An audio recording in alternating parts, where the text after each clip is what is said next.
I'm starting it. What's up, guys? We are back. UFC 311, the first pay-per-view of 2025. I'm your host, Picks by Pegasus, here with Key 3 Picks and Dravy. I mean, last card wasn't ideal for me. I wasn't too impressed, but fight-wise, it's actually a pretty good card for fights to start off the year. I think this card is going to be a banger. What are you guys thinking? I think it's going to be great. Yeah, I think there's some good high-level fights. Last card was fun to watch, but not fun for me money-wise as well. So trying to get it back for the first pay-per-view of the year. It's never fun starting behind, but we'll make it up. Okay, let's do it real quick. Let's make sure we share this to let's go share this on Twitter so we get some people in here. Okay. Then let's do this. The screen share. All right. First fight of the night is Tagir Ulanbekov versus Clayton Carpenter. Tagir is 15-2. He's 33-5'7" with a 70-inch reach. Clayton Carpenter is 8-0. He's 28-5'6" with a 66-inch reach. Line on these two gentlemen, you can get anywhere from minus 300 to 290 on Tagir Ulanbekov. Clayton Carpenter is anywhere from plus 250 to plus 275. Drav, how have you started off? Is this too big of a step up against the bastard Dagestani, or do we think that this Dagestani is going to prove his point and it's going to kind of beat Carpenter here? Yeah, I like Carpenter as a fighter. I think he's a good guy. I actually max bet him in his last fight, so I think the guy has a good future, but kind of think it's too soon here for this type of matchup. Like, he needs more time to fight the Tagir Ulanbekov, that is seasoned top 15, top 10 guy in the division. I wanted to play him because the price seems a bit wide, but yeah, looking more into it, I just think that Tagir is going to be able to get his wrestling going.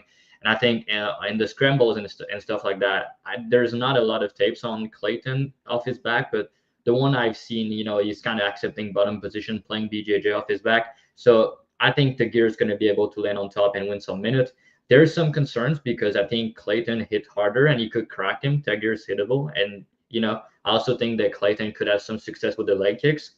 Tagir has been susceptible to them in the past against Bruno Silva. So I think there's some paths for Clayton here. He could crack him, and his BJJ when he's on top, the guy is very good. So yeah, but at the end of the day, he's only he's an undefeated guy. He's gonna have some time to grow with this, but I think it's Tagir time.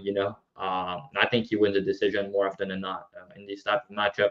Even on the feet, I think he's gonna be able to win minutes. His striking is pretty good, and yeah, the wrestling, the top time, I think he's gonna get it done. There's some concerns about the weight cut because let's not forget about Joshua Van. He was supposed to fight him. He looked bad on the scales, and the fight got canceled. So maybe he's going to have an hard time making the weight. We don't really know. But yeah, Clayton, he's not a guy that I'm going to bet against at a big price tag like that, So yeah, it's a pass all around for me. But I think Tagir's going to win a decision.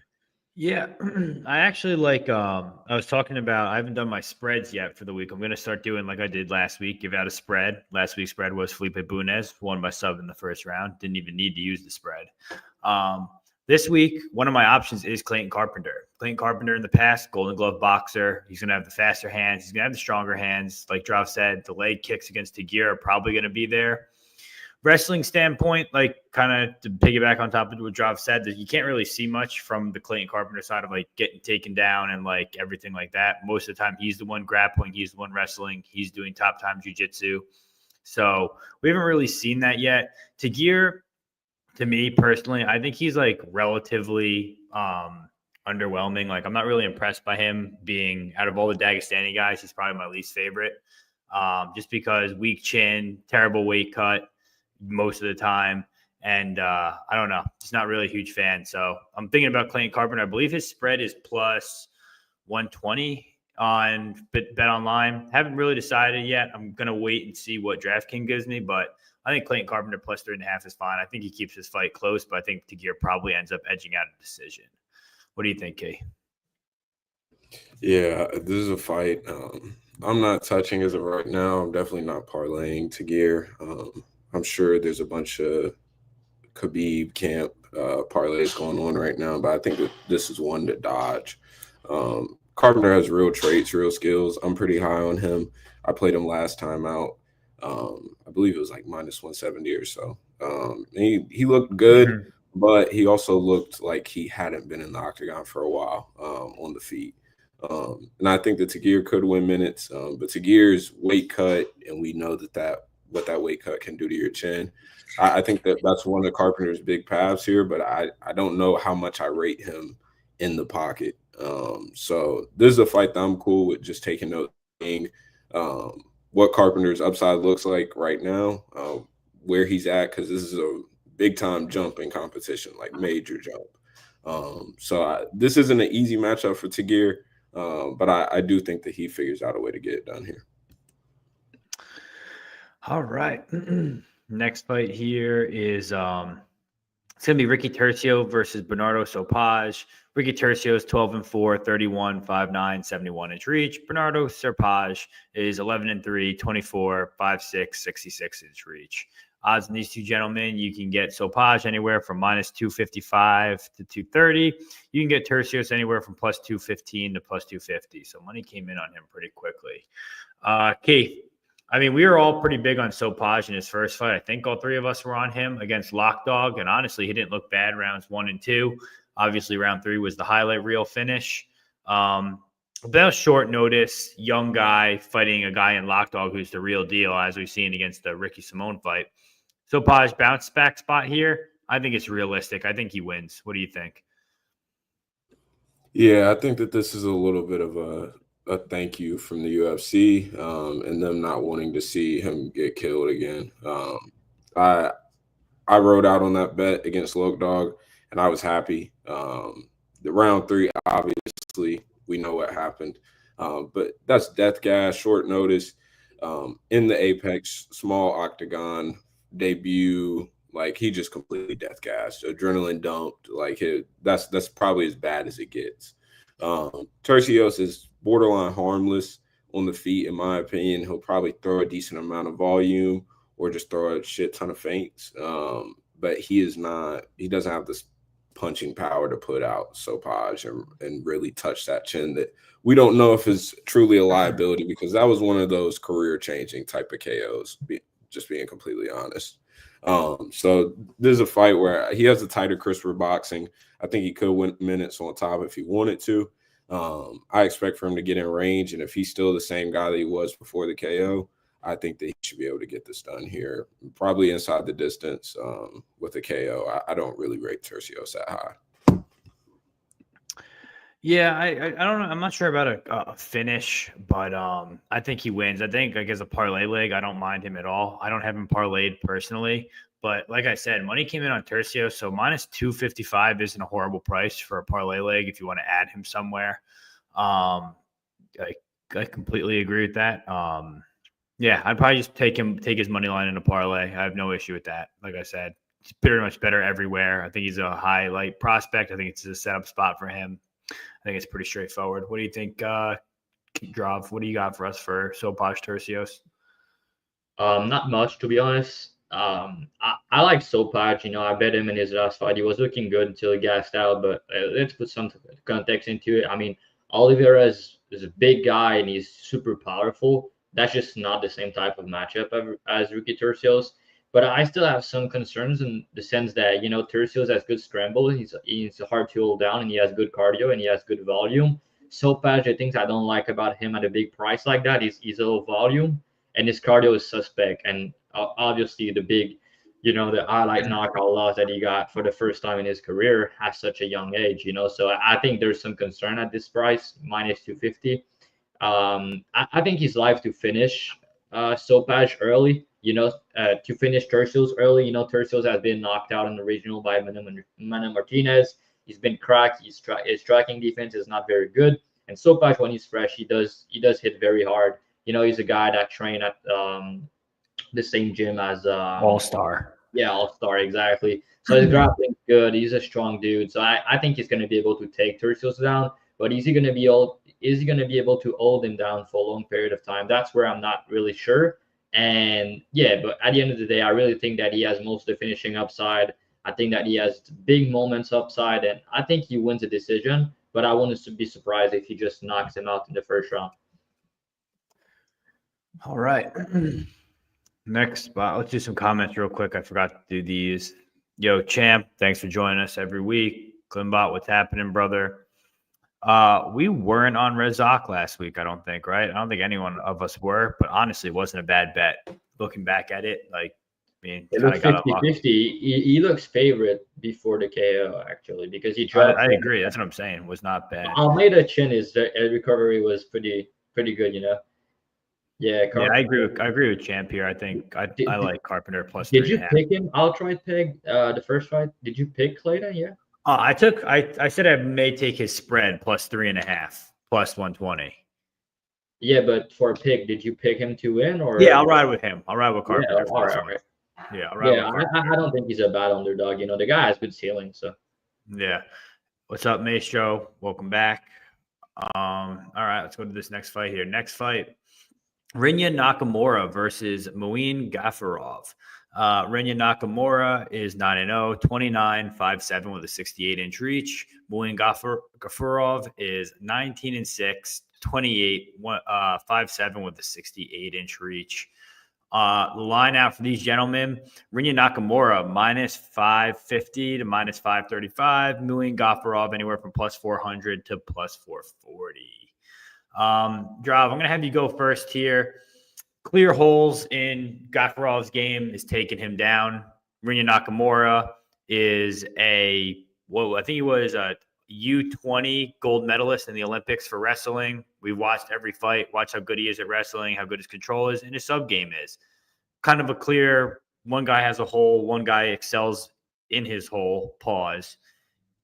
What do you think? What do you think, Drav? Do you think Rinya rolls here, or do you think Muin puts up a good fight? Yeah, I mean, in the Dub Club, we parlay Rinya earlier, you know, I think a week ago, minus 350. Now the line is, you know, it's minus 550. So sometimes that's where you need that's why you need to bet these early, because for these pay-per-view, especially, people are parlaying the favorite. And it's not because they're going to lose, right? There's some of these favorites that are, you know, big favorite for a reason. I think Rinya is one of them. I think he's going to just rinse him in the grappling, you know. And the guy is an athlete. He's super strong. And I think he's going to go far in the UFC, to be honest. His cardio is very good. He can do it for 15 minutes. He is very strong. And even on the feet, I mean, he's not the best striker, but he does have power. He has decent striking. And he's someone that's going to be improving from fight to fight. You know, he's at a good camp. I think he's at ATT. And, yeah, I just think the guy overall, his wrestling skills with the cardio, with the power, very hard to beat. He's the undefeated guy here. And I mean, Gafurov, he was getting taken down by John Castaneda, by, you know, Kang and all these guys. And I just think that Rinya wrestling is superior. And I think he's stronger than both of these guys that I mentioned. So, yeah, and Gafurov cardio is shaky at first. You know, his cardio at the end of these type of fights, he's losing because of that. So I think Rinya has the better cardio, better wrestling. And I think that, you know, Gafurov's probably the better striker slightly here. And he does have power himself. But I think outside of a KO early, I think he's pretty fucked here. So I wouldn't be surprised if Rinya actually get a finish late, because one of these fights, he was crying because he didn't get a finish. I catch a decision prop at a massive number one of these last fights. So I'm not going to complain, but I kind of have a feeling he's going to get a finish in round 2 or round 3 here. So, yeah, I'm going to pick him to win. Obviously, he's a big favorite, like I said, for a reason. But, yeah, I just think he's going to be too athletic, and you know, the cardio, the wrestling is going to be too much for Gafurov to win. I think it was the Fernie Garcia fight was the one he was crying at the end of. Key, what do you think? Kind of agree? I agree with Drav totally. I mean, I parlayed him at minus 400, so I didn't get as good of a line, but I think he's going to out wrestle. I think he's going to do whatever he wants. But Muin, I don't think he's like from a grappling standpoint. I think Muin's probably the better grappler, but I don't think that's even going to matter. Rinya's going to shoot, get him down, and smash him. What do you think, Key? Wait, say that. You said Muin's the better grappler? Oh, I'm sorry. Renya's the better grappler. Muin's the better striker. But it's not going to matter. I think Renya's going to get him down. I didn't parlay, buddy, but I do think he gets it done here. His funny books were lining him like he was Mike Tyson. a couple of fights ago, and now they're lining him like he's fucking pillow fisted. Interesting. I think there could be some value on some props here. But as of right now, he's solid parlay pieces. Obviously, the UFC is teeing him up to win. But Muin's a wild guy. He'll throw hard. I think that this will easily be the toughest test Rinya has seen so far. So for that reason, I'm not just running to parlay this number, but I can't blame anybody who is. I do think he gets it done a pretty high clip. Champ agrees with us. He thinks Rinya should roll. Maestro likes under 2.5 plus 170. Yeah, I think it's a good look. Yeah, I agree. I think Rinya probably finds a sub here, to be honest, if he does find a finish. And kind of like what Drav said, I mean, I don't really see Muin finding a KO, but if you want to roll with Drav saying like it's his one chance in round one, it kind of covers both those prices. So let's go take a look at our next fight. It's our first girl fight of the night. I think there's only one girl fight on this card. Right. It's a shame. Okay. Oh, yeah, I disagree. I think it's perfect. Karol Rosa versus Ailin Perez. Karol Rosa is 18-6. She's 30 years old, 5'5" with a 67.5-inch reach. Ailin Perez is 11-2. She's 30 years old. She's 5'5", 66-inch reach out of the goat shed.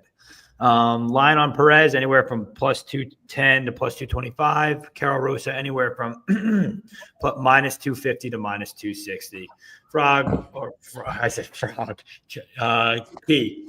You good, bro? Girls fight. Take this one away. I have a frog in my fucking throat. That's what I meant to say. This is a clear Rosa spot. Perez's shit. There's no other way to put it. I can give this out. I mean, line's blown out very far since then, but I played Rosa at minus 162 on DraftKings. She sat at minus 170, minus 180 for weeks.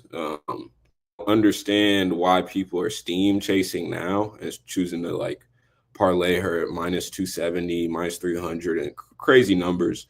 So I played her minus 162 and it still sat for a while. And I was pretty surprised by that, honestly, because I think that she is easily the better fighter here. She puts together jabs and leg kicks. I don't know if Perez knows what a jab is. I think it's just like strictly kicks, spinning shit, like whatever just comes to her brain. So I think that Rosa people are very turned off by the McMahon fight. People aren't understand the fact that McMahon is a dead ass Olympian. And I believe a silver medalist at the Olympics. So genuine, real wrestling background. And I don't believe that Perez has any similar top game, like any similar. Like Perez is. Let's look at these names. Perez has a good top game. What'd you say? Yeah. I said I think I disagree. I think she probably gives good top. All right, see, Oh. here. Yeah, we got hornball here. I think there's but nah, Zalesniakova. We're talking about Jocelyn Edwards, who reversed her 4 times in that fight. Pudilova got on top in round 3, I believe. And then we know the story about Edgar and Ashley Evans Smith, who is OnlyFans and shouldn't have even been fighting. I get it. She quirks, and we got videos of Marav slapping her ass, and the videos are funny. The whole aura and character that she's playing into is hilarious. But we got to be serious. I mean, this is a real fighter in Karol Rosa. I think that she has solid takedown defense. I know the leg kicks are going to be money. She isn't going to gas out. I mean, she's been in one of the best women's fights of all time, especially that year in 2023 against Irina Aldana. Perez is a gas bag. She's only getting top time and only having success against girls who have no clue how to grapple. And on top of that, she's getting reversed 4 times against Jocelyn Edwards. And I'm supposed to expect that she's going to find top time against Rosa. It's not happening. I think Big Cage favors Rosa also. I think Rosa cooks round 2, round 3. If she had any finishing bone in her body, I would probably be on those props pretty heavily. But I'm comfortable with playing the money line at minus 162. Drav? Yeah, I think there's some value on the under Rosa, but because Rosa ITD and the under 2.5 is like the same price, or 5 doesn't go. The only thing I'll disagree with you is I think there's a chance that Perez win the first round because I think she could potentially get on top while she's fresh. But outside of that, man, I really don't think she's gonna win. Outside of the maybe a round, but Rosa takedown defense is good and her get up is pretty decent. Her BJJ is better than Perez also. So even if she get on top, is she gonna finish her? I don't really think so. And she's gonna have a hard time holding her down. So, and on the feet, I mean, Rosa's striking is much, much, much better. It's not even close. And her power is decent as well. I know she's not finishing girls, but in her last couple of fights, she's shown that even in her last fight against Payton, I mean, I had the over in a parlay there, and I was sweating because she's there for the kill. And I think the difference between like a Penny Kanza and a Irina Aldana is these girls are kind of ready to die in the cage with Rosa, and I don't really think it's the case for Perez. When things are not going well, when her cardio is getting when her gas tank is not there anymore, and she's getting punched in the face and her legs are destroyed, I think she could quit, man. And Rosa also, like I said, her BJJ is good. She's doing grappling competition. She's with her girlfriend is Denise Gom, I think. So they're doing grappling shit together. So I wouldn't be shocked at all if Rosa get on top at the end of round 2 or in round 3 and just choke her out. That's very possible.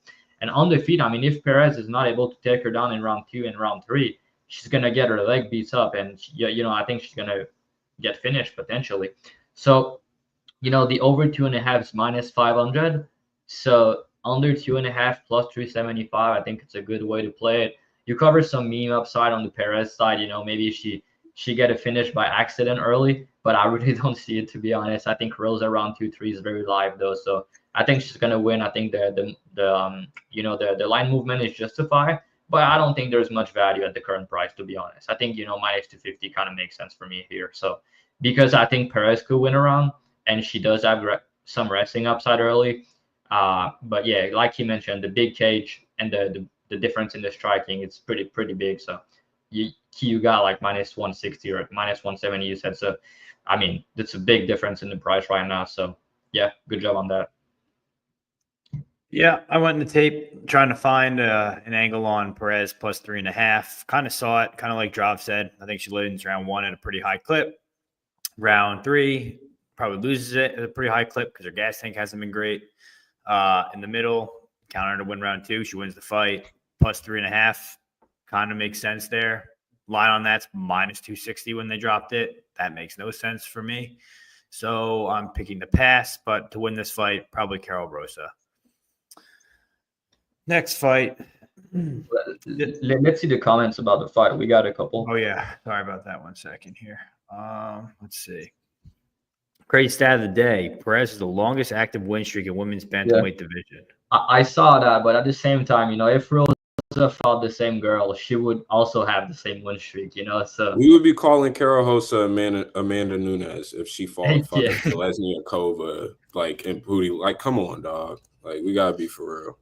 This Karol Rosa really smoked this round. And one thing we didn't mention is like Rosa's third round or always like her best round. It's always Perez's worst round. So I think she's gonna finish, dude. To be honest, I think this under is massive. Okay. That's pretty much it for that girls fight. Moving on to the next fight, we got Zack Reese versus Azamat Bekoev. Zack Reese, 8-1, 30, 6'4", 77-inch reach. Azamat Bekoev is 18-3. He's 29, 5'11", 72-inch reach. Line of these two gentlemen. Zack. Is there a line out yet? Yes. Yeah. Oh, yeah, here it is. Zack Reese is anywhere from minus 170 to plus 170 to plus 180. Azamat is anywhere from minus 200 to minus 225. Key. Short notice fight. Bekoev is actually pretty good. He was an LFA champ. Has pretty good fights, pretty good competition. Zack Reese, I think we all faded him last fight, if I'm not mistaken. What do you think? How do you think this fight plays out? Yeah, I was super underwhelmed. I thought that I was going to get to Bekoev bet pretty easily. But this was I was just underwhelmed by tape. I know that he has that cool knockout and it's a great highlight, but that is like the opposite of what he is as a fighter. And him wrestling, I think that his wrestling is decent. But once he's on top, it's not like he's dynamic at all. He's not hunting for any submissions. He's very cool with just sitting in people's guards. And he got away with it in LFA against Fernando because Fernando has literally no get-ups at all. But I think that that's going to cause some issues in the UFC. But Reese is willing to play off of his back and also has sus cardio.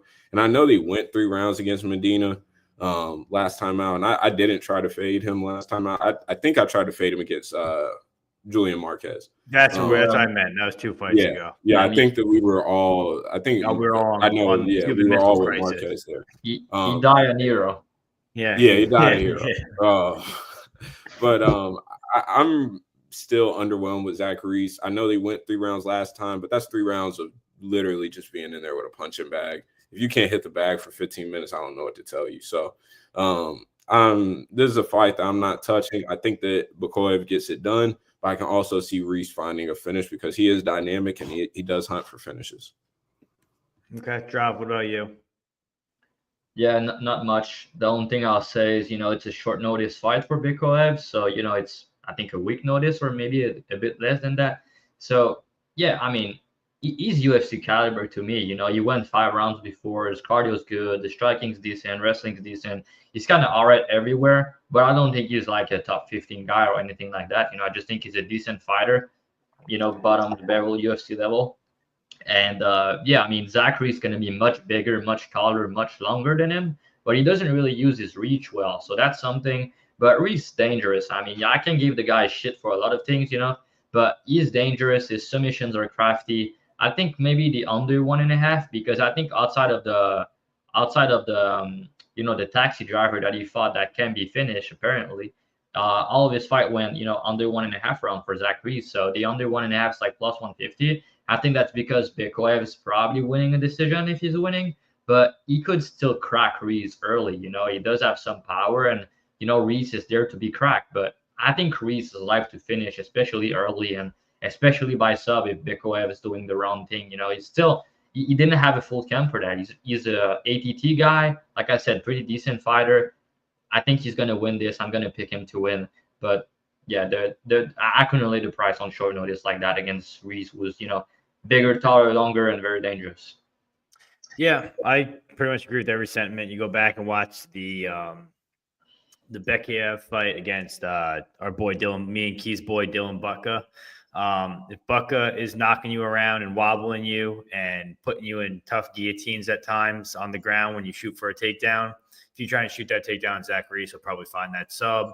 From a power standpoint, I think Zach Reese is more powerful and a better striker than Bucka. So probably risk on the feet. Like we said, we've seen Bekoev wobble before. Zach Reese goes under most of the time.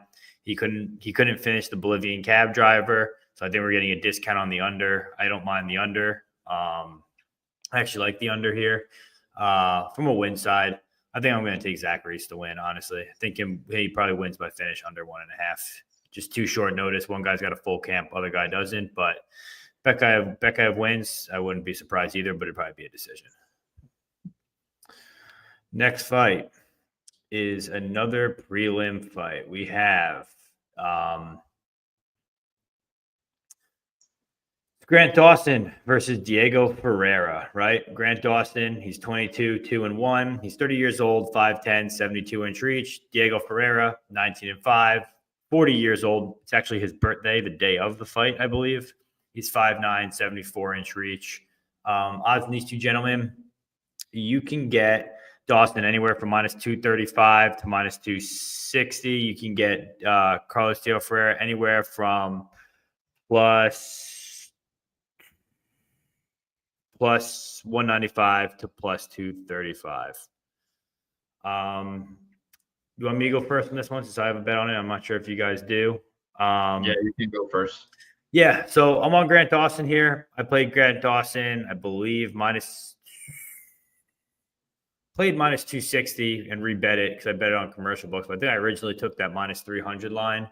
I like Grant Dawson here. Everyone is kind of giving him shit, being like Diego's a live dog. Sure, he always is. He's got that dog in him, but I think the time to bet him and like to get that big plus odds number on him was in the Rebecca fight. I think people are trying to do that again here with Grant Dawson.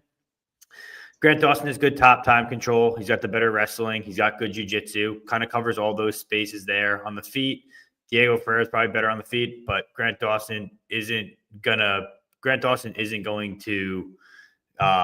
stand on the feet with him. He's going to take him down. A lot of people are going to talk about like, oh, Diego Ferreira is so great off his back, everything like that. I think he is, but we're talking about a guy here in Grant Dawson where he has really good top time and really good top control. And I think that's kind of going to be the difference here. We've seen Diego Ferreira. It's not like he hasn't been taken down before. He just scrambles very well. So I'm going to give him credit to that. Going back and looking at it, right, I think it was Gregor Gillespie, Mateusz Gamrot. Mateusz Gamrot got him down a bunch of times, but Gamrot has really good takedowns and good chain wrestling, but zero top control. So that's why he was able to get back up and take him down again. Like, good grapplers can get down CDF, and they are finishing them.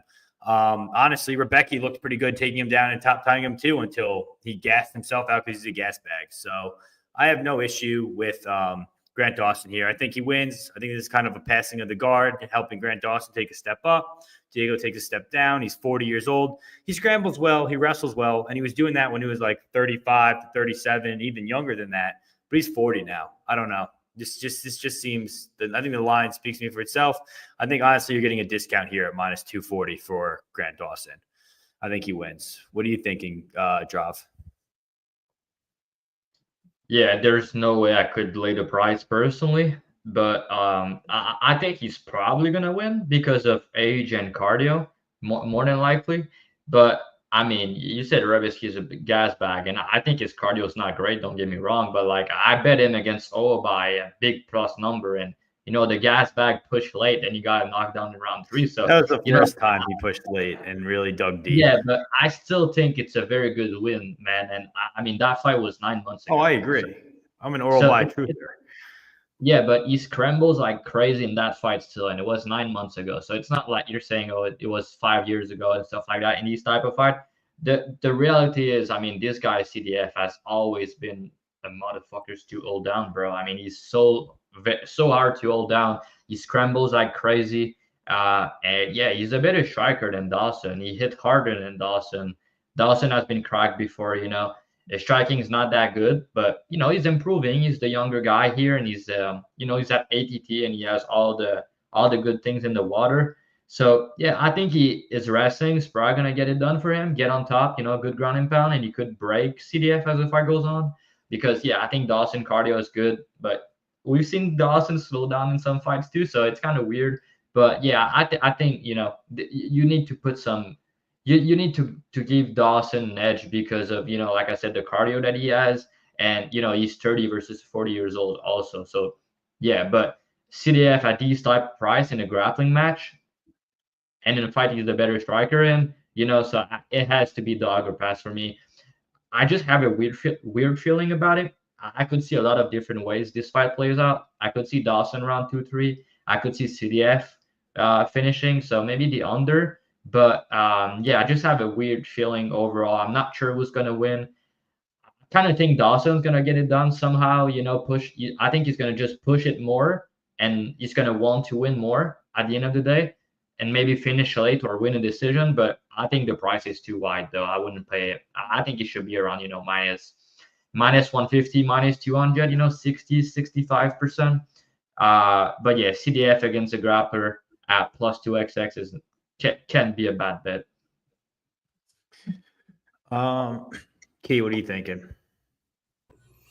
Yeah, and not a chance in hell on parlaying Grant Dawson this week.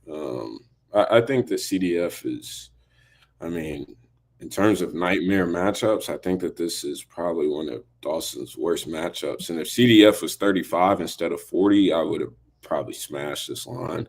And I know they had a solid performance out. And I also know that he's dealt with some injuries that have led to him having a little less mileage on his chin and his durability over the years. But at the end of the day, Dawson is for sure probably on some sort of performance enhancement drug at ATT. And there's something more than just water that they're getting down there. But I think that his youth and cardio will show up here. I was impressed with how he was chain wrestling against the cage. But I will say the fights that he was really forced to work, things got tricky a little bit. The Jared Gordon fight was not I know they ended up getting the finish in that fight, but that was not a clean fight. The Ricky Glenn we know was obviously a horrible look. And then he's just had guys, in my opinion, that just can't match him in the grappling. Garcia is not matching him in the grappling. Selecki we see what Selecki will do. He's completely fine with playing off the bottom. Bobby Green, we know what he did to him.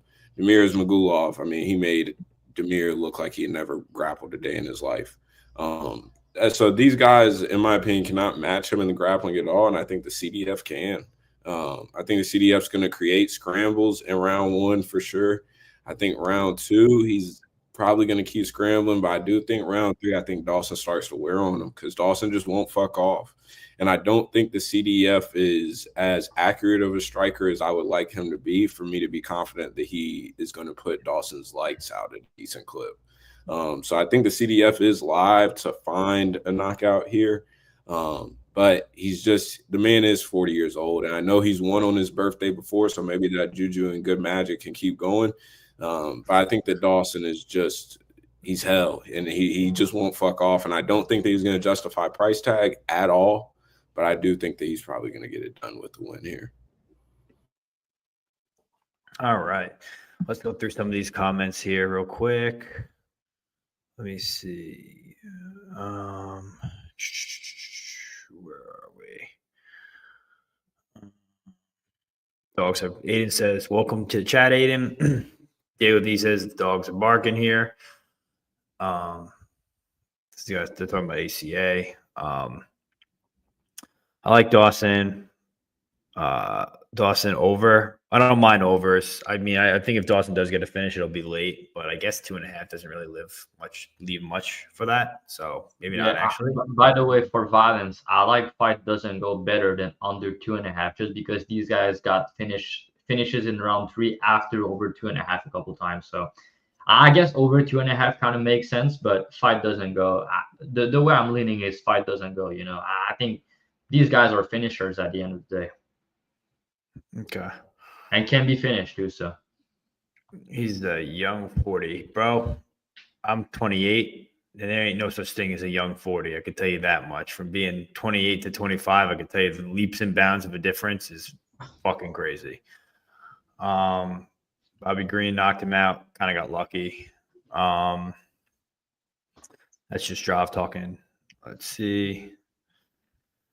Maestro says, wild price for a guy KO'd by Bobby Green's jab, but damn it, CDF is a couple of years younger. I mean, I agree. I think if Diego was younger, it would be much more live, but I don't think this line would be what it is if he was younger.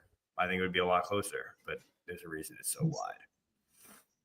Next fight is Bogdan Guskov versus Billy Elekana. Bogdan Guskov, 60-3, 32-6'3 with a 76-inch reach. Billy Elekana is 7-1, 29-6'2, 77-inch reach. Line of these two gentlemen, you can get Guskov anywhere from -300 to -350. You get Elekana anywhere from +250 to +260. Key, I'm going to have you go first. Low-level guys fight. You predicted Johnny Walker was going to sub Guskov. That was never going to happen. What do you think Elekana does to him? Yeah, I don't think that Elekana does shit but go to sleep here. I think that Guskov he has legit pop, real power. He finds his shots pretty well. I do think that Johnny Walker had a pretty clear path through grappling in this fight. And I think that people underestimate the size and just pure physicality of Johnny Walker. And he looks absolutely fucking massive in person. Seeing him in UFC Charlotte was crazy. But I think that in this fight, I think the Guskov is pretty much a layup here. Elekana is just no real pace, cage pushing. I mean, I don't get why the guys here. I think that there probably could have been better call ups, but it's a pass fight for me. Guskov's line is too blown out. I'm not parlaying this. All right. Yeah, I got no interest in this fight. This is just a garbage fest. Guskov probably knocks him out. But I got no interest in betting it, to be honest. What are you thinking, Drav? Same, bro. I have no interest in this. I think Guskov's going to win, probably by knockout, but I bet Guskov against Ryan Spann. He was a big underdog, but there's just, he's the type of guy you don't want to lay big chalk on at the end of the day. He's very hittable. His cardio is shaky, and he's going to swing with the guys, so he has power, and he's probably going to knock this dude out, but he's just not trustworthy at these type of price. But yeah, I think he should get it done, to be honest. And he's the fighter on the full camp here with UFC experience, and Billy's taking a big step up for his UFC debut on short notice. So against a big hitter, I don't think it's gonna end well. We'll see.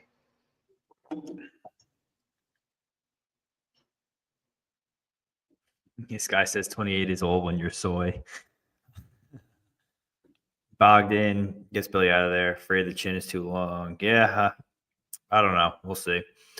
Guskov by KO. It seems pretty rare. Fight odds. What's happening, brother? Welcome back. Welcome to Happy New Year. Next fight. Key, by the way, if you notice, I haven't messed up a name in 2025 yet. It's still going. But Jailton Almeida versus Sergei Spivac. Jailton Almeida is 21-3. He's 33, 6'3", to 79-inch reach. Sergei Spivac is 29, 6'3", to 78-inch reach. Odds in these two gentlemen, you can get Spivac anywhere from plus 280 to plus 340. You get Jailton Almeida anywhere from minus 435 to minus 450. Drav. I think this is a clear Almeida spot here. I think he's going to smash this guy. I think it's pretty easy. I have him parlayed money line. I think he's going to maul him. Could probably find a finish once Sergei quits, but if not, I could see him mauling him for 15 minutes as well. What do you think? Yeah, another parlay piece I got here. I parlay Almeida earlier, minus 300. So now he's juiced up to minus 440. I wouldn't lay minus 440. To be honest, I think at the current price, you go with the under 1.5. It's around a pick'em. But yeah, Spivac tapes off his back in the days are not great. Spivac cardio is not great. And when he's facing a better grappler than him, someone that's going to look to get on top, that's not going to end well, man. And Almeida is a beast at the end of the day in the grappling, the pace that he pushes, And Spivac's not the type of guy that has, big power on the feet that's going to make Almeida hesitant. And he doesn't have the gas to, keep going with Almeida. So I think Almeida's going to get on top. And then he's probably going to try to pound him out with the king, doing the King Kong. Or he might just submit him. I know Spivac, I don't think he's been submitted in the past, but there's some fights that he was almost submitted him. The Olenek fight's bad look. I just think at the end of the day, he's a guy that's going to win fights where he's the better grappler. And this fight, Almeida grappling is just way superior. And he's going to look to take him down right away. I think he's going to do it easily. And then when he gets on top, I think we see levels personally. I think he's going to get him out of there under 1.5 round. That's my prediction. So Almeida by finish. Sub or KO, I'm not sure. Flip a coin. But I'll go with the under 1.5 minus 125 on Bet Online if you want to bet now. But yeah, he was good for parlays because, like you said, if the fights go 15 minutes, I favor Almeida by quite a bit. So I think he wins, and I favor him by all methods. Okay. Key, what are you thinking? Yeah, Jailton smash. I'm not gonna give out any bets. But yeah, this is Jailton smash. Spivac is ass in my opinion. Still, I want to see Tagir and Spivac main events in the Apex for a trilogy. I will put every dollar I own on Tagir. That was a bullshit finish he found there. But I don't think the Spivac's good off his back or with somebody on his back. Alexei Oleinik was having moments against him. Jailton is going to make this look very, very bad. All right, let's take a look here. Next fight we got is Payton Talbot. This is actually a prelim main event. Our prelim main event is Payton Talbot versus Raoni Barcelos. Payton Talbot, 9-0, 26, 5'10 with a 70-inch reach. Raoni Barcelos, 18-5. He's 37, 5'7 with a 67-inch reach. Odds on these two gentlemen, you can get Payton Talbot anywhere from the nice price of $1,041 to $1,450. You can get Raoni Barcelos anywhere from plus 850 to plus 550. Key, Payton Talbot is going to starch the old man, isn't he? I believe so. I think that he'll eventually find it. But I don't know. I don't know how fast. I know that everybody is back on, as soon as a guy one punches somebody, it makes it look that easy. We tend to overrate finishing abilities. And while I do think that he's going to find a finish here, I wouldn't be surprised to see this drag out just a little bit. Barcelos is probably going to wrestle here. I expect for some clinching. Talbot openly has talked about wanting to spend more time in the cage. And was hoping that Yanis Gamori could get up so he could get a little bit more time in there. But I think that Payton's, elite prospect. There will be one day that Payton gets knocked out cold, though. If he does not get his head off the center line, I know he's gotten some good work in Mexico with some striking coaches out there and at the PI this camp. But I am worried for him long term because the way that he keeps his head on the center line just marches forward is while it looks cool and is scary against opponents, but he's going to find somebody that actually has real pop and can knock him clean. And his teammate, Sinjin Smith, who has almost the exact same style, just at 170, got knocked out cold recently. And very close training partners. Sinjin actually corners Payton in most of his fights.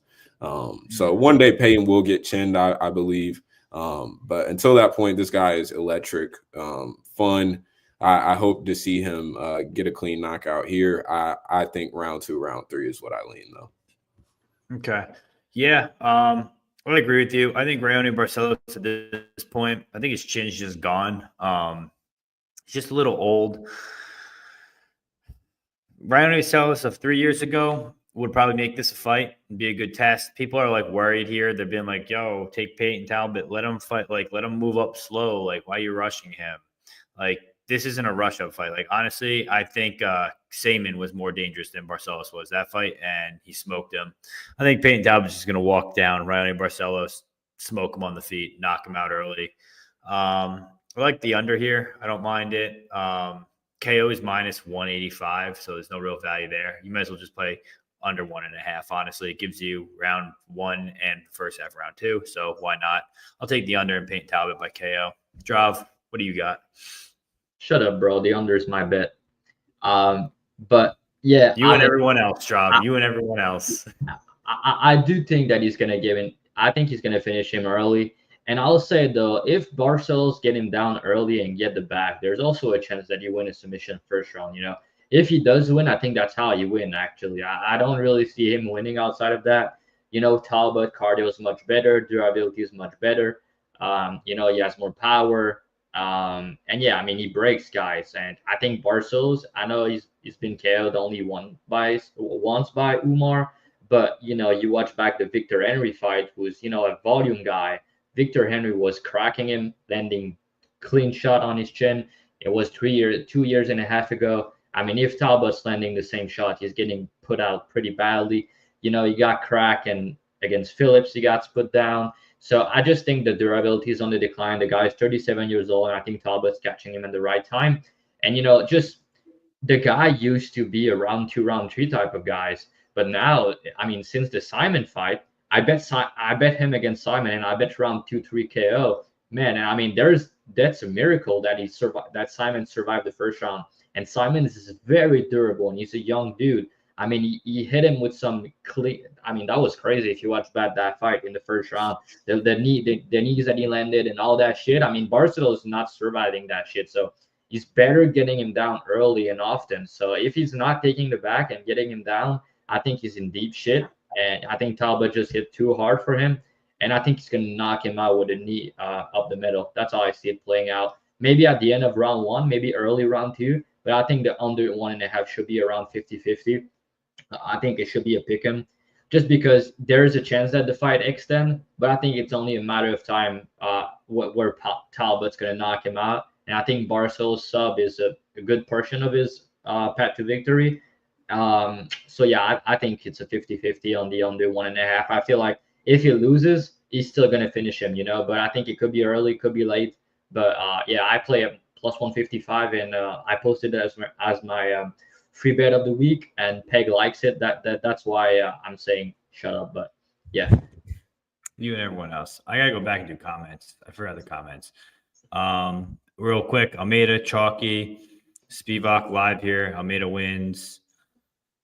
Almeida wins. If Spivac win, how does he win? I'm really struggling to see a meme sub like his last fight. That would be it. Yeah, I mean, a armbar off his back, but I mean, Almeida grappling is too good for that. So, I mean, Tagir shouldn't be getting caught in that, but I agree with this. If you need a graphic designer, talk to Fight Talks Only. Great deals, great work, always on time. Can't complain about that. I had Spivac being Tempera, Talbot. I mean, he can wrestle, but his takedown defense is suspect. But his get-up game and the way he's sprawling, I think he's getting better and better. And you have another guy that's declining fight to fight. Jackson versus Talbot. But yeah, I mean, Jackson one tap fucking Damon Blackshear. I didn't see that coming. So yeah. Dude,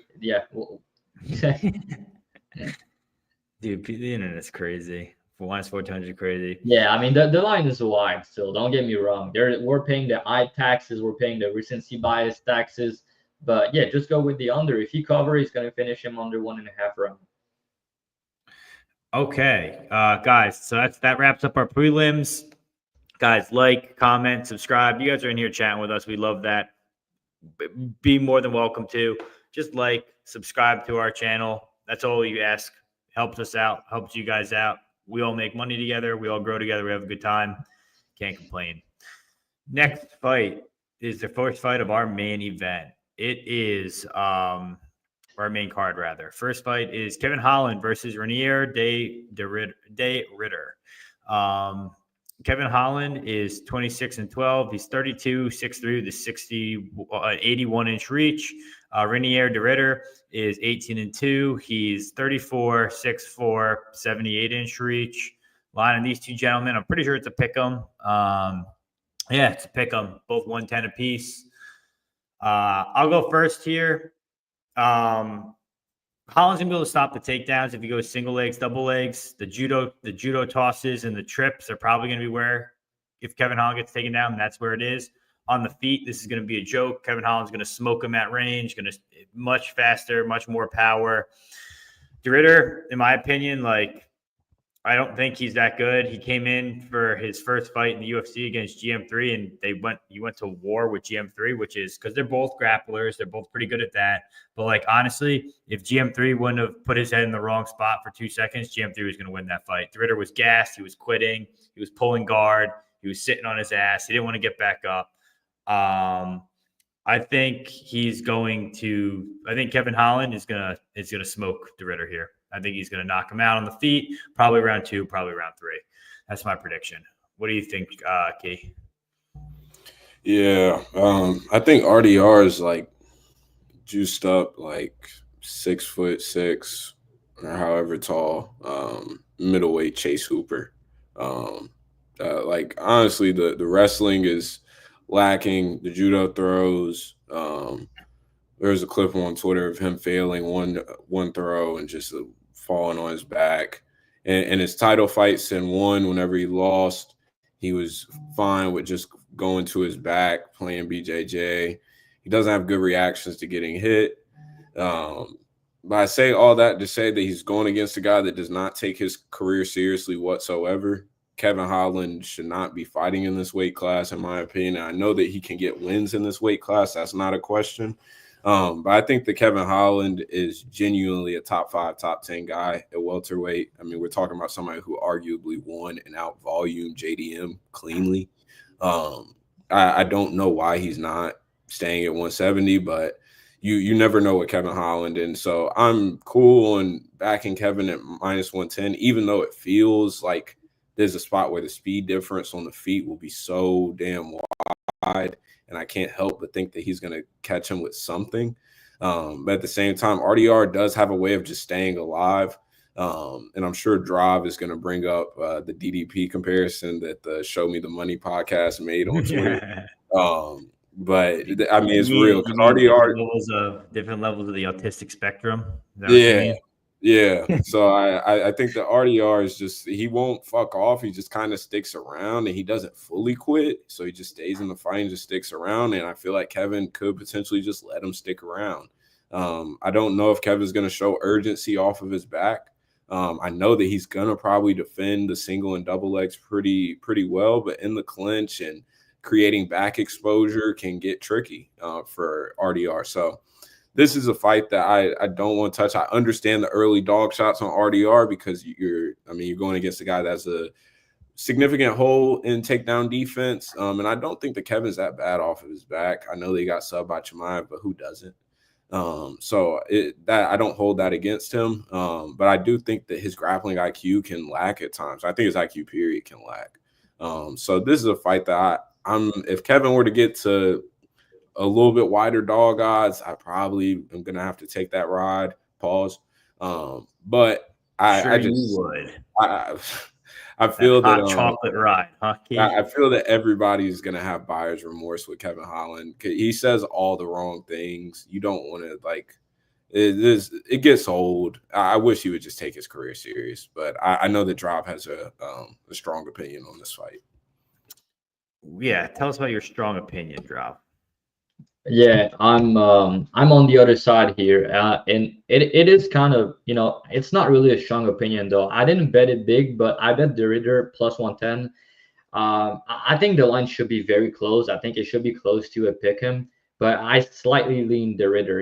I think it should be maybe -125, -150, and there's a couple of reasons for that. I mean, first of all, Kevin Holland, I just don't think the guy can be trusted against another grappler, especially a guy that's going to be bigger than him. And if he's taking his career seriously, he should be fighting at welterweight, like he said. I mean, the guy has, what is he doing, right? You just want to have money, to have fun fights and stuff like that, which is cool. If you want, if you just want to watch fights, you're going to watch Kevin Holland, and it's going to be fun. But if I want to win money, I'm not really betting a guy that's out there to have fun and bang, The way he was talking in interviews and stuff like that about the game plan and everything, it looked like he don't really care about it. He's just here for a show, and he's here to make money, not really to go for a title at 185.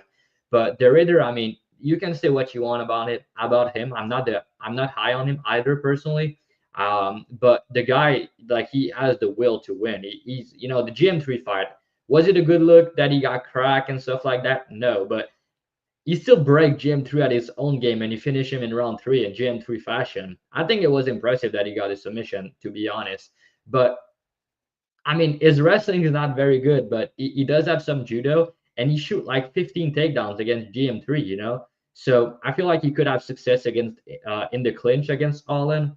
And it's not like Ailin is just going to pressure fuck him, He's going to stay at distance and trying to, land a big shot and knock him out. He could do that. RDR is, he is hittable. He's there to be cracked. But, the guy is tough, and he's going to go for takedown. He's going to grapple here. And historically, when you see Ailin against grapplers at 185, the stats are not good on his side, man. I mean, it's just facts. And I think that the Ritter, he could also submit him. Like I said, his wrestling is not the best, but his grappling is very elite.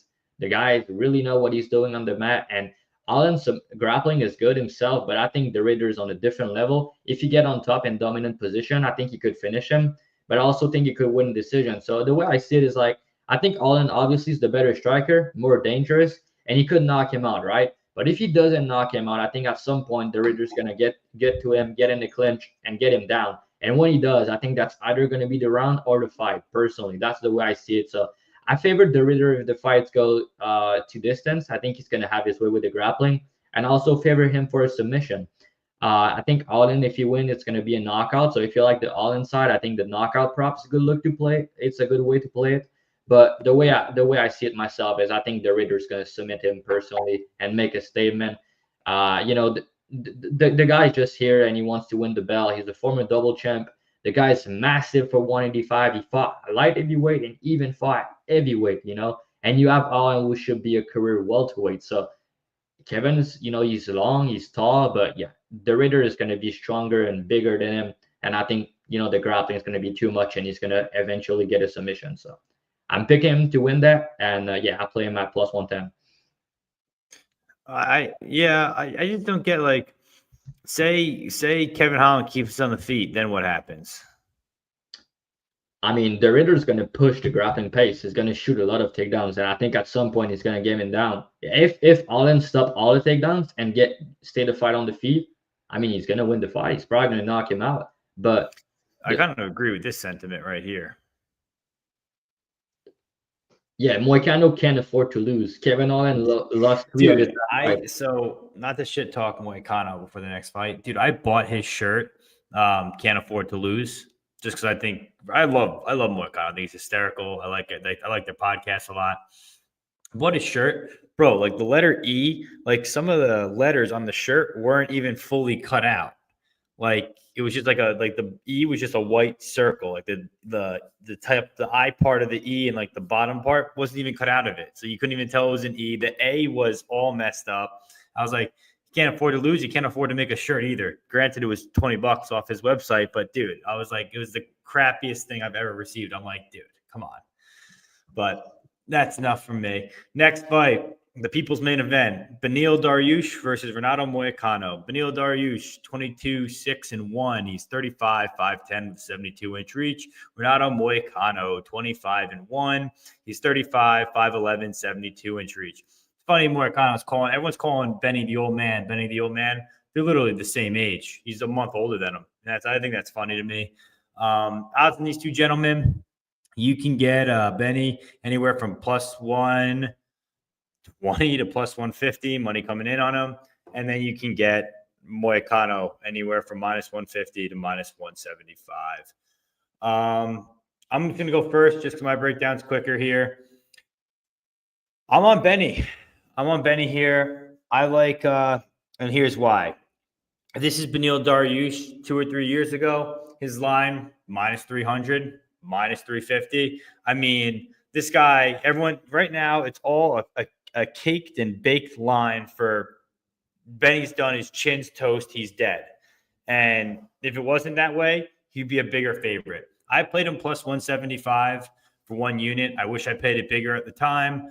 I think he's going to knock out Moicano. Moicano is not a guy that has knockout power, and that's kind of the issue that Pete Dariush has. You go look at the losses recently. It's Charles Oliveira and it's Armin Turcios.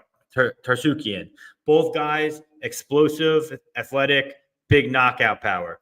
Those are the guys that finish Beneil Dariush. Moicano couldn't finish his fucking breakfast. Sure, he's getting all these finishes left and right, but dude, they're finishes based off of takedowns. Like if we go back and dissect Moicano's last few fights, right? So we look at that.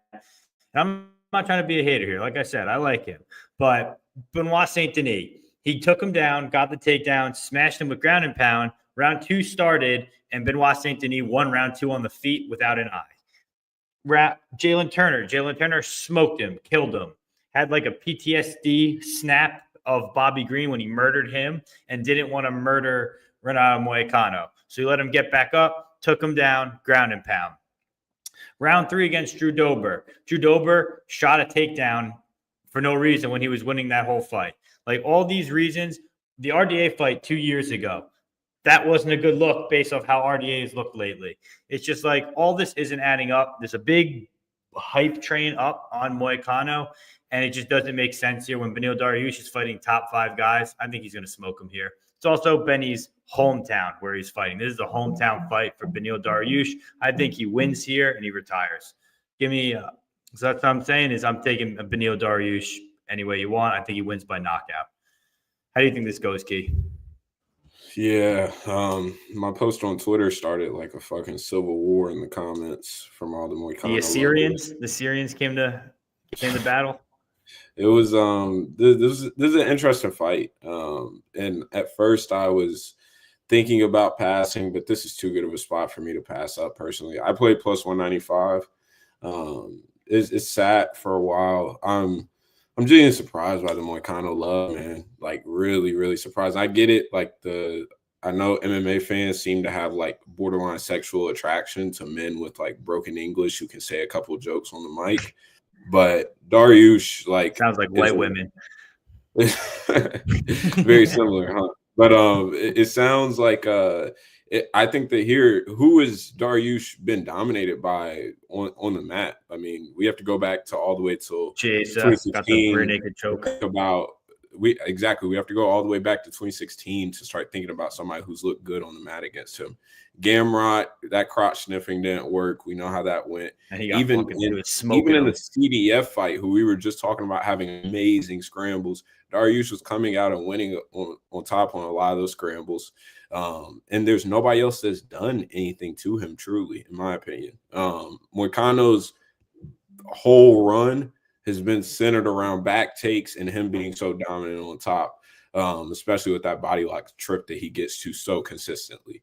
Dariush forces you to scramble. There is no settling on top. I don't think that Moicano creates back exposure at a high clip here and is able to get a body triangle in. So that pretty much eliminates a lot of his clearest winning path in a lot of these fights. And Drew Dober, as Peg just mentioned, was probably a couple minutes away from winning that fight if he doesn't go for another lat drop. Turner is probably on another win streak and looking good still if he doesn't choose to walk away from the fight, try and get a walk-off highlight. And do we really cap that BSD fight, Moicano getting the back? If he doesn't have that type of round one, how do we cap that fight? Because I know of a lot of people who are paying significant amount of chalk on Benoit Saint Denis in that fight. So Moicano is not sound defensively. I don't think that he wears the damage well at this point in his career. I know chin for chin, both of these guys are liabilities. That's just being completely honest. But Dariush is getting knocked out by Charles Oliveira, one of the best lightweights of all time, and then Arman Tsarukyan, who is challenging for a title this weekend. I mean, are we being serious here? Like, I'm not holding that too much against him. So if Dariush wasn't coming off of those losses, like Peg mentioned, he's a wide favorite here. I don't know what Moicano is going to do to him to look dominant or look like a wide favorite here. I think that people need to get the recency bias out of their mind, and I think that they need to get I'm not going to say that, but they need to hop off of Moicano. There's some more. Yeah, it's also just because he's getting popular now. Like it's just because of like all his post-fight speeches and the podcast and stuff like that. Now everyone's starting to fall in love with him, starting to like him. I don't know, bro. It's good to mention this is Benny's one of his first times fighting back in LA in a long time. Since 2016. I think that's when he lost. So this is a good fight for him. The Armenian crowd will for sure be up there for him. I also love the his new lifestyle he's living at his gym. A lot of guys are coming in to train at his new gym, stuff like that. He was like, I didn't have to travel around to LA to here to there. Like everything was in one spot. So I like that. What do you think, Drav? Yeah, we're a Benny podcast this week. I see. I like that.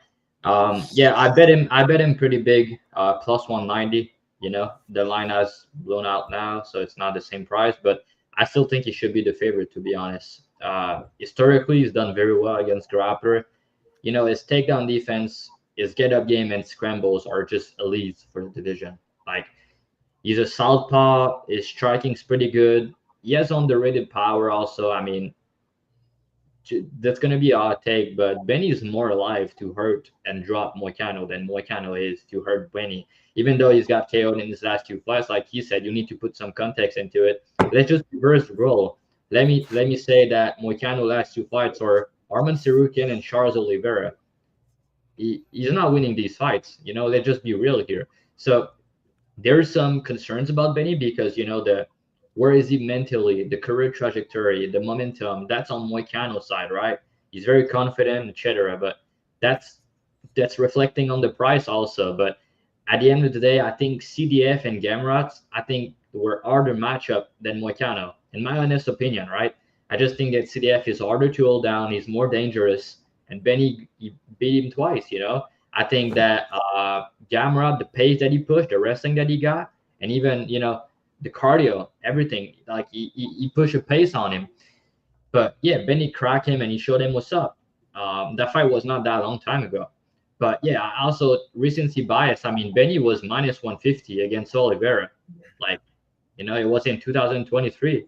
Moicano, it was a plus 225 to plus 235 underdog against Turner and BSD in his last 2 fights. So I think Moicano could win some minutes on the feet. His striking, it's good. He threw a bit more volume than Dariush, but I think Benny is gonna have the big moments. And if Moicano just show him no respect and try to crack him, I think he's gonna get cracked, and he's gonna have to be careful. And also Dariush, if Dariush take him down, I think he's more likely to hold him down. We've seen Moicano lose some minutes off his back sometimes. RDA fight was not a good look, obviously, but yeah. So I think Benny's more likely to hurt him. I think he's more life to knock him out, and I think he's more life to top time him. So, and they're both the same size, they're both the same age, but yeah, recency bias and the hype on Moicano now, that's why we have a price like that. But yeah, Benny against a grappler, he's just elite. So I don't think Moicano's gonna hold him down. If he take down Benny, he's gonna need to take the back if he wants to control him, but that's not gonna be easy. Benny was even able to hold down CDF for a couple of minutes, which I mentioned earlier on the podcast. It's very hard to do, and yeah, like again, if you look the fights that Benny didn't get knocked out, he's a 9-0 to the decisions, and I don't think Moicano's gonna submit him. I don't think Moicano's gonna knock him out. Like I said, I think Benny's the more likely of the two to have the big moments on the feet and crack Moicano. But the way I see this fight playing out, I think it's going to go over. I think it's going to go the distance. And I think Benny's going to keep his undefeated record to decisions and be 10-0. I think it's going to be very competitive. I think it's going to be like a 29-28 type fight for 15 minutes. But yeah, it kind of reminds me of the Gamrot fight. And the price was around the same for Benny. But now we're getting another Benny against another grappler. I think they're going to play out on the feet a bit. We're going to see the volume of Moicano, the big punches of Benny. But, Benny, like I said, he does have some power. And Moicano, he doesn't really have power on the feet.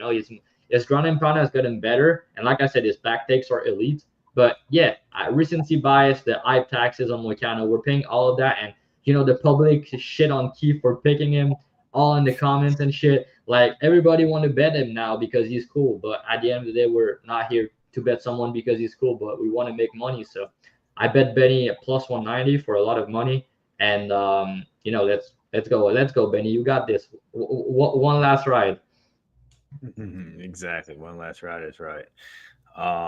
Okay, let's see. Dariush, favorite bet of the week. I agree. I think it's pretty split from when you look at it from a people standpoint, but I love Benny here. I don't know, smokes him. Wow. Dude, I'm sorry, but you can say it's not recency bias. Benny was favorite to beat Charles Oliveira in 2023. He was minus 150. And Moicano was plus 225 against BSD in his last fight. And now Moicano was minus 220 and Benny was plus 190 when I make bet. And the Dub Club guys smashed the line with me. Key also, I think you got the same kind of price. So we smashed that line. The line is just silly. At worst, it should be a pick 'em because it's going to be very close. But I think it should be a bit of a favorite, to be honest. So based off VSINs, 19% of the bets and 24% of the money is on Beneil Dariush. So, yet the price went down so far, which means it's all the respected money. maybe at least a dominant decision. Turner, both close. I agree. Yeah, good point. Yeah. And by the way, I did bet Moicano against Dober at like a pick and price or something, and like it was very close. I don't And know then, at what point who was speaking that you got to this conclusion after all three of our breakdowns, but I don't know. Benny shouting out Jesus Christ and Abu Dhabi. Love that. Love God. yeah, the mindset's a good point. Like I said, I think the mindset of Moicano, and we don't really know where Benny's at after these KO losses, but he's still saying that he's fighting because he wants to be a champion. He's not there just to have some fights and to be there for fun. He really wants to, he wants to win. So we'll see. Okay, let's do this here. Next fight is Yuri Prohaska versus Jamal Hill. Yuri Prohaska, dude, someone called him Yuri Prohaktua, and I was fucking cracking up during the press conference. 35-1. He's 32, 6'3", 80-inch reach. Jamal Hill, 12-2, 33, 6'4", 79-inch reach. Line on Yuri. This one's another close one. Yuri's actually, wow. Okay, never mind. Yuri's plus 110 to plus 115. Jamal Hill's minus 130. Draw, I'll let you go first here. I think at this point, after watching today's interview, Prohaska's like brain dead. He's got like CTE at this point. He's just talking slow. I don't think the UFC wants to see him fight Payton again. I think they'd rather see Jamal Hill fight Payton again. I also just think based off of career trajectory, stuff like that, I think Hill is a little more favored. But what do you think? Do you think Jamal Hill wins a decision and outpaces Yuri, or do you think he knocks him out? I'm not going to say too much about this one because compared to the last fight, I think this one's very volatile. And I think that, when we're having bigger guys like that hit very hard, I think the fight could go a lot different way. But I just can't ignore the fact that Prohaska is blocking punches with his face and that he can check a leg kick to save his life. And that, he got knocked out 2 times basically against Ferriera in his last fight. And yeah, I mean, Hill, I still think the guy's very elite. His volume's insane. He has power. And, if he got caught against Payton, but prior to that, I thought his chin was elite. So I don't know, man. I think he's coming here and he has something to prove. I think he throw too much volume for a guy that Prohaska that block punches with his face, and he hit very hard. So I guess Prohaska pact is to break Hill, but I think Hill cardio is very good. I don't think he's someone that's going to be easy to break. But yeah, Prohaska's breaking Hill. It's just like I saw that on Twitter earlier too. What do you mean break Hill? He set the record for most strikes thrown in a fight. And when have we ever? The only person who has broken Hill is Paul Craig because he literally broke his arm. So, like, when has he been broken before? I don't get where this narrative's coming from. But I think that's his path, though. I think he needs, like, if Prohaska win, maybe he can catch him early with, like, an elbow or something. But more than likely, he's going to need to, absorb a shit ton of damage, a lot of punches in his face, and survive, and then come back and hope that Hill slow down and just finish him. Because that's not Hill breaking. That's more that Prohaska's breaking guys when he's winning, So... But I don't see that happening, to be honest. I think that Hill's going to knock him out. And if it does go out 15 minutes somehow, we're going to be blessed because it's going to be a banger. But I also favor Hill if the fight extends because of his volume and his striking defense. But overall, I think the guy is a sharp shooter, and I think he's going to find the bottom and put him out. Yeah, I think Jamal Hill by KO. I love the spot for Jamal Hill. I think he's got striking advantage. I think he's got the speed advantage, punches down the middle. Yuri blocks punches with his face, like you said. He's working on his kicks. Like, I don't think there's gonna be any wrestling here. If there is, I think he'd be fine against Yuri. I think he smokes him on the feet. He's gonna snipe him. Shouldn't be not much to say. Key, anything different for you? No, I pretty much agree with a lot of what y'all said. It'll be interesting to see if Jamal is who he says he is. I think this is kind of put up or shut up time for him after a lot of the talk with Payton, and I think that a lot of people are also allowing that their bias of disliking Jamal Hill sort of screw up their view of the fight. But at the end of the day, this is a guy who is irresponsible defensively against one of the most accurate guys in the division. And while both are coming off of knockout losses, I think that Yuri has for sure taken way more damage than Jamal over his career. It'll be interesting to see. Jamal, that Achilles, I've dealt with Achilles injuries myself. Absolutely no joke. So it'll be interesting to see if he can get back to who he was pre-injury. And hopefully this training camp has actually been a good one for him, because I know that he's mentioned that the Peloton one was definitely a bit rushed. So it'll be interesting. This is definitely a fun fight to have on this card. Okay, and then we got I Like Sweet Dreams, Yuri. Champet says you can bet plus 110 for them to call out Peloton. That's interesting. I guess it's on Bovada under specials. I agree. I like Hill's mindset. His staff has been waiting in that fight. Yeah, I don't think staff has anything to do with getting kicked in the side of the head, but maybe. I think Peloton would smoke him again too. All right, next fight we have is Merab Dvalishvili versus Umar Nurmagomedov. Merab is 18-4. He's 34, 5'6" with a 68-inch reach. Umar Nurmagomedov is 18-0, 29, 5'8", 69-inch reach. Odds on these two gentlemen, you can get Umar anywhere from minus 275 to minus 300. You can get Merab anywhere from plus 260 to plus 240. Key, is Merab going to get his wrestling and get the takedowns going here and make this like a close fight? Or it's just, the distance control, wrestling, jiu-jitsu, and striking of Umar just going to be far superior to what Merab's dealt with, and he's going to win the fight? Yeah, I mean, defend takedowns and kick. It's been a lot of, the blueprint, in my opinion, to beat Merab. That defend takedowns, maintain space. When Sean was able to maintain space, gave a couple teep kicks that gave Merab problems. Round 5, Merab showed that he was kind of soft to the body. Sean showed zero urgency in that fight whatsoever, which was very disappointing to see. But I think that Umar is, 10 times the fighter, one. But 2, I think that he can match Merab in the wrestling. It's not, what's Merab going to do? Like, hold him against the cage? Dude, I think Umar off takedowns can get back takes on Merab. I think that Umar wins a lot of the scrambling scenarios. So I think that here Umar is going to cook. Prices, you can say a price is nasty. Merab is a cardio machine, and so I don't think that this is going to be some easy fight. And it's probably one of the tougher matchups in the division for Umar, just off of first look. But I think that Umar is going to pass his test. I think that he's going to be very dominant. There's just not holes in his game, truly. And I was very impressed by some of the boxing sequences in the Sandhagen fight. His hands looked a lot better than I had thought previously. And for him to keep pace, that was not like some slow pace fight the whole fight. Like, they had a real grappling exchanges, and Umar was able to keep pace and look good in rounds 4 and 5. And although I know Merab will force probably a faster pace, it was good to see that Umar isn't a gas bag over 5 rounds or anything. So I think that Umar gets it done here. I don't know.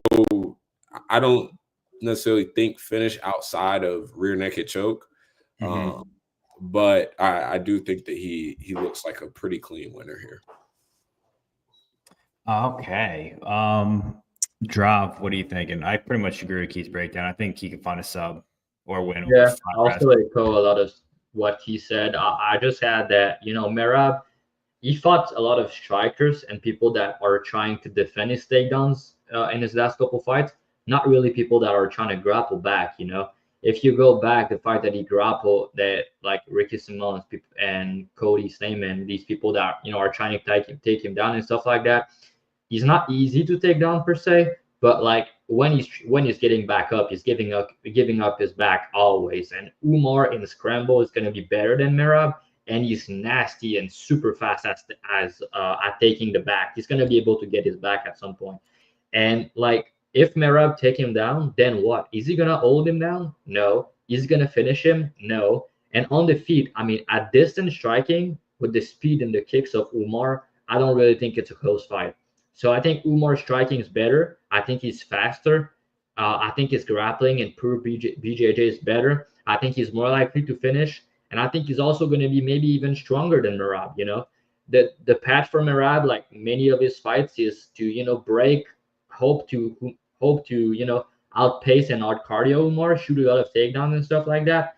But I think at distance he's gonna get beat up. I think on the ground he's gonna get beat up. And when like I said, when he's gonna try to take him down, I think he's gonna still end up on bottom. I think Umar's scrambles are nasty, and I think the guy's for real. Undefeated Nurmagomedov, can't go wrong with that. So I think he wins, maybe by decision. But to be honest, I wouldn't be surprised if he finishes him. Merab has been cracked in a lot of these fights recently, and the difference is like Umar can also submit him. So you could crack him with like a kick or something or a knee, and you could also, submit him on the ground with a rear naked choke. But I was impressed with the Sandhagen fight because you can say Sandhagen, not the same level wrestler and everything, yeah, but he did all the right things. Everything that he could to win this fight, he did. Like his grappling defense, his takedown defense, everything he did was great. But like Umar beat him up on the feet. Like he won the striking exchange against Corey Sandhagen on the feet. Like very good over 5 rounds. So yeah, it was impressive to me. I know people were kind of shitting on him because the fight was close, but like on the feet, he beat Corey Sandhagen in the striking, and he mixed up his game over 5 rounds, which was good to see. Because if I didn't see that fight and I don't know his cardio for 5 rounds, I would not play him. But I know that he can go 5. I know that he fought like Corey Sandhagen's a good win. But yeah, obviously Merab, he's a guy that's not easy to bet against because of his cardio and because of the pace that he pushed and the recent win that he has, But I still think that Umar has his number. I think that he's slightly better everywhere, and he might finish him. Okay. Real quick. Champ agrees as well. He also likes Umar. I mean, I like the point that you added about the wrestling back of Umar. I totally agree. That's usually how you beat a person who's a wrestler or wrestles heavy is wrestling them back. They hate getting put on their back foot and leg kicks as well. So I like that point that you added. Main event time, guys. Like, comment, subscribe. Links down below for all of our. I got a Telegram. These two got dub clubs. Subscribe to our channel. Drop us a like. Leave us a comment with your best bet. It's just your best way to support us. Thank you for joining us. We love talking with you guys every week. Just keep us going by subscribing. Main event. Islam Makhachev versus Arman Tsarukyan. Islam Makhachev is 26-1, 33, 5'10", 70.5-inch reach. Arman Tsarukyan is 28, 5'7", 72.5-inch reach. He's 22-3.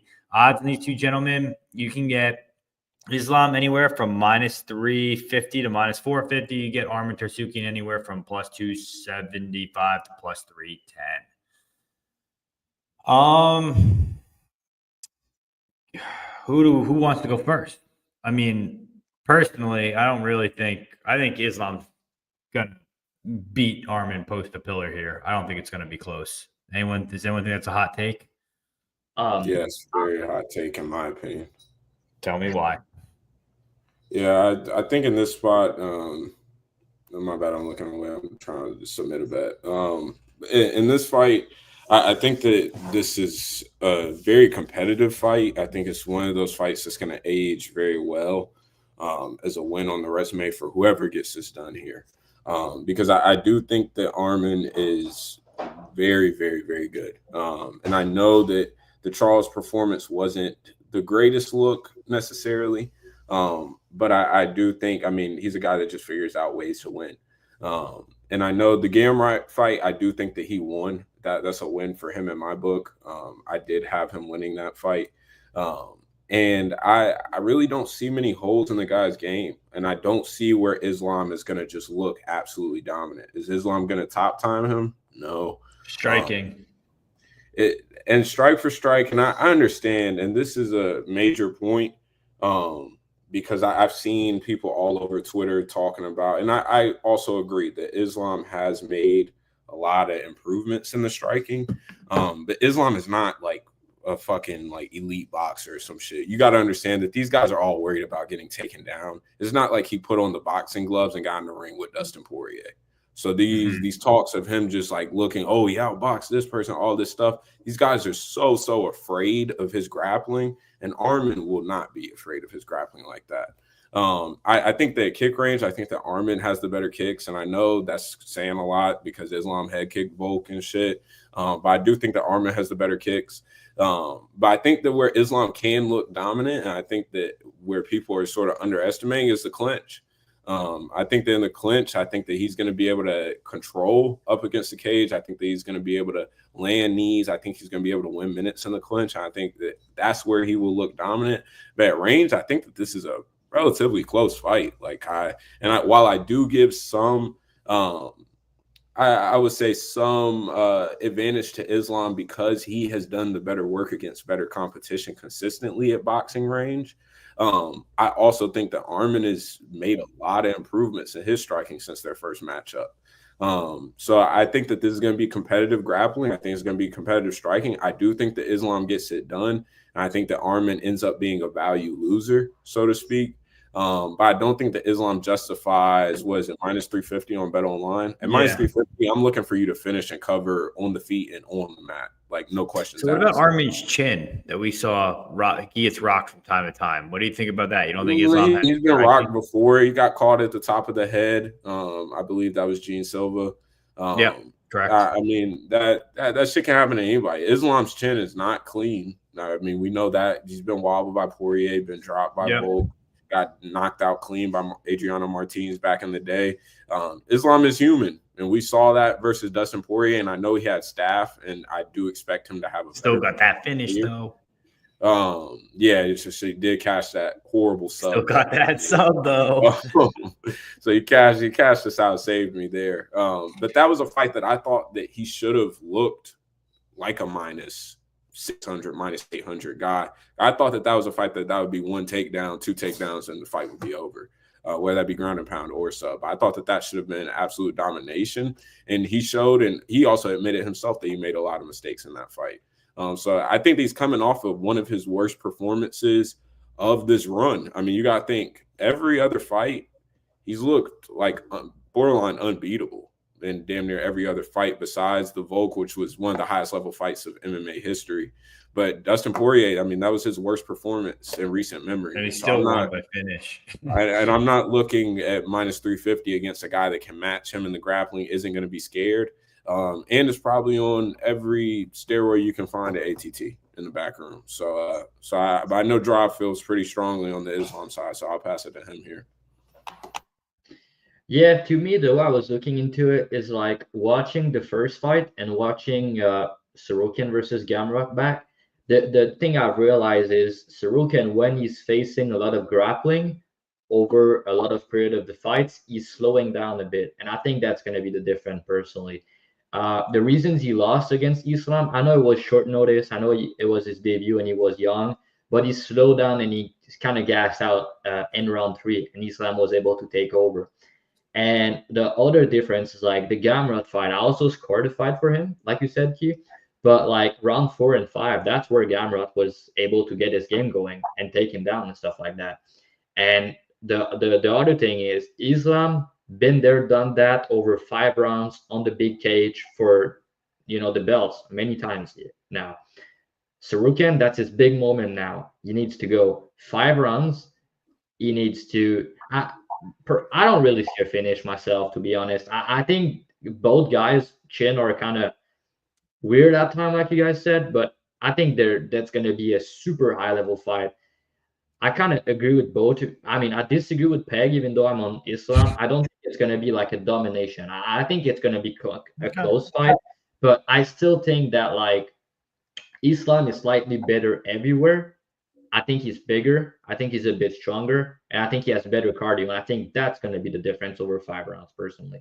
And I think he's the more likely of the two to finish if anyone does, because I think he could potentially submit Tsarukyan and he could potentially knock him out. Even though I don't see it and I don't think it's super likely, I still think he's the more likely of the two to finish. You know what I mean? I Tsarukyan could finish, but I personally don't see it at all. But on the Islam side, I could see it. That's what I mean. But like I said, the cardio and the 5 rounds for me make Islam.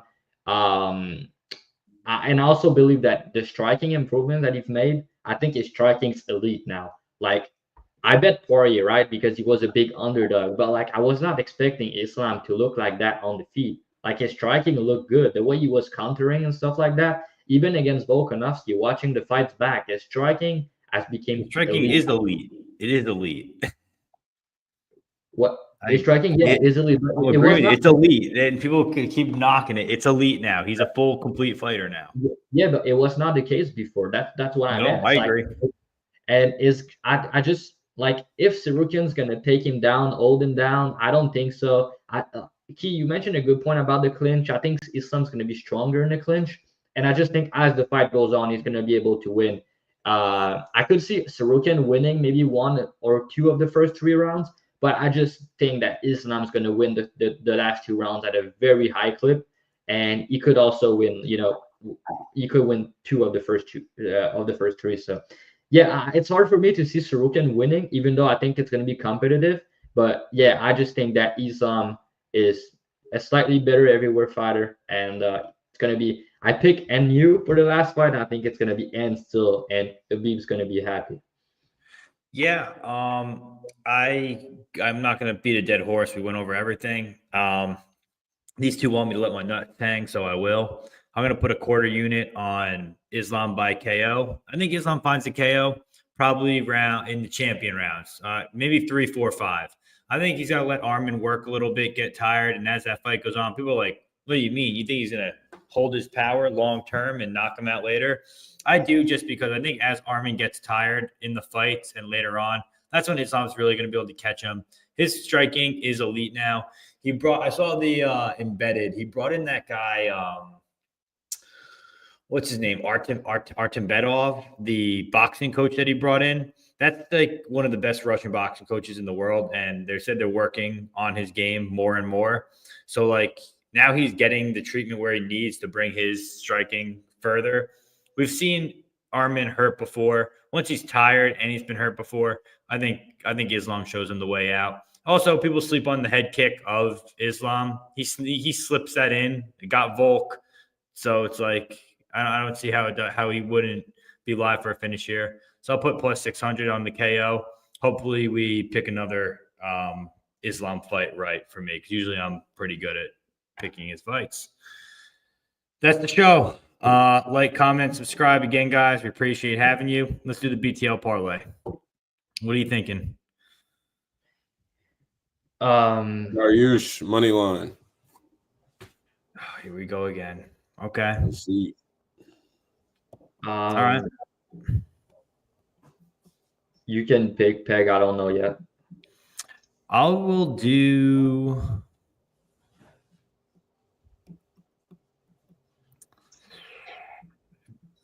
Give me Sopaj money line. Okay. And I'll go with Almeida under 1.5 minus 125. So Dariush plus 130, Sopaj minus 255, and Almeida Spivac under 1.5 minus 125. It gives you plus 476 on Bet Online. You can probably get a better price on other books. All right, sounds good. I'm your host, Picks by Pegasus. You can find me on my Telegram. You guys want to do your spiel real quick when we get out of here? Yeah, I'll go first. Key 3 picks. Appreciate everybody tuning in. Make sure you leave a like if you haven't already. Glad to be live again with y'all. I think this is going to be a banger card. I have a shit ton of bets locked in.